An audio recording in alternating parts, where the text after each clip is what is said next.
ஓம் சாந்தி 19/6/2024 காலை முரளி. ஓம் சாந்தி. பாப்தாதா மதுவனம்.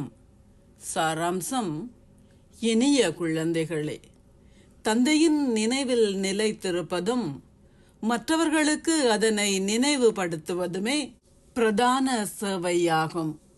நீங்கள் எவருக்கும் தந்தையின் அறிமுகத்தை கொடுத்து அவர்களுக்கு நன்மை பயக்க வேண்டும். கேள்வி: எந்த ஒரு சிறிய பழக்கம் உங்களை பெரிய அளவில் கீழ்ப்படிவற்றவர் ஆக்குகின்றது? அதிலிருந்து பாதுகாக்கப்படுவதற்கான வழிமுறை என்ன? பதில்: எதையாவது திருடிவிட்டு அதனை மறைக்கும் பழக்கம் ஒருவரிடம் இருக்குமாயின் அது மிக பெரிய கீழ்ப்படிவின்மை ஆகும். வைக்கோலை திருடுபவர்களால் 100,000ஐயும் திருட முடியும் என கூறப்படுகின்றது.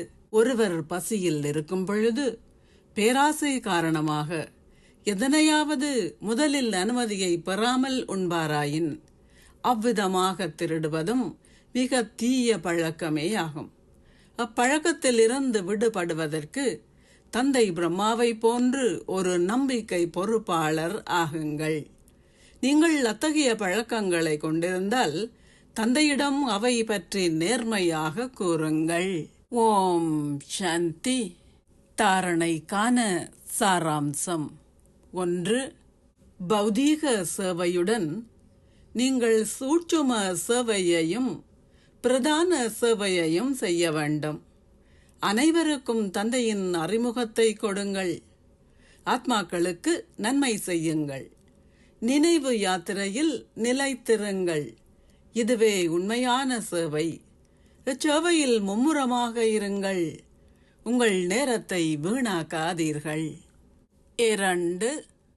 விவேகிகளாகி 5 விகாரங்கள் என்ற தீய ஆவிகளை வெற்றி கொள்ளுங்கள். திருடுதல், பொய் பேசுதல் போன்ற பழக்கங்களை அகற்றுங்கள். நீங்கள் தானம் செய்தவற்றை திரும்பவும் பெறாதீர்கள். ஆசீர்வாதம்: பௌதீக நோய்களின் எண்ணங்களில் இருந்து விடுபட்டிருந்து உங்களை இட்டு தூய சாதகமான எண்ணங்களையும் பிறருக்காக ஞான எண்ணங்களையும் தூய சாதகமான எண்ணங்களையும் கொண்டிருப்பீர்களாக. சரீர நோயை கொண்டிருப்பது ஒன்று, அந்த நோயினால் நிலை குலைந்து போவது வேறொன்றாகும். நோய் வர வேண்டும் என்பது நியதியாகும். ஆனால் அதனால் உங்களுடைய மேன்மையான ஸ்திதியில் நீங்கள் நிலை குலைந்தால் அது அந்த பந்தனத்தில் சிக்கிக் கொண்டிருப்பதற்கான அடையாளம் ஆகும். பௌதீக நோயின் எண்ணங்களில் இருந்து விடுபட்டிருந்து தங்களுக்காக தூய சாதகமான எண்ணங்களையும் ஞான எண்ணங்களையும் கொண்டிருப்பவர்களே பிறருக்கான தூய சாதகமான எண்ணங்களை கொண்டிருப்பவர்கள் ஆவார்கள். இயற்கையை பற்றி அதிகம் சிந்திக்கும் போது நீங்கள் கவலையின் ரூபம் ஆகுகின்றீர்கள். இந்த பந்தனத்தில் இருந்து விடுபட்டிருப்பதே கர்மாத்தீத் ஸ்திதி என்று அழைக்கப்படுகின்றது. ஸ்லோகம்: அன்பு சக்தியானது மலை போன்ற பிரச்சனையையும் தண்ணீரை போன்று இலேசாக ஆக்குகின்றது. ஓம் சாந்தி. நன்றிகள் பாபா.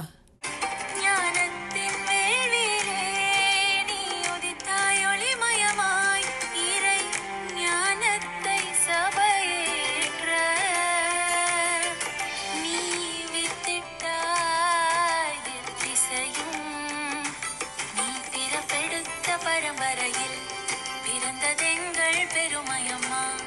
நீங்கள் ஆள